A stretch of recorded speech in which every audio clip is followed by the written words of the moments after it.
Hello বন্ধুরা, আজকের ভিডিওতে আমরা জানব দুবাইয়ের কিছু অজানা ইতিহাস সম্পর্কে, যা অনেকেই হয়তো জানেন না। দুবাই আজকের বিশ্বে পরিচিত তার আকাশছোঁয়া বিল্ডিং, বিলাসবহুল জীবনযাপন এবং বিশাল ব্যবসায়িক হাব হিসেবে।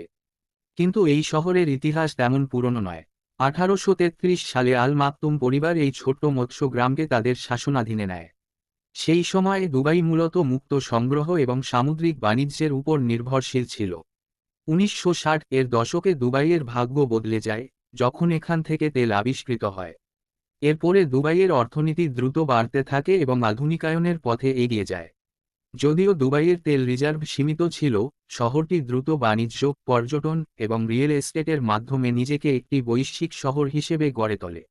দুবাইয়ের উন্নতির পেছনে তাদের শাসকদের দূরদর্শী নেতৃত্ব এবং ব্যবসায়িক কৌশল এক বিশাল ভূমিকা পালন করেছে, যা একসময়ের একটি ছোট্ট গ্রামকে বিশ্বের অন্যতম ধনী ও উন্নত শহরে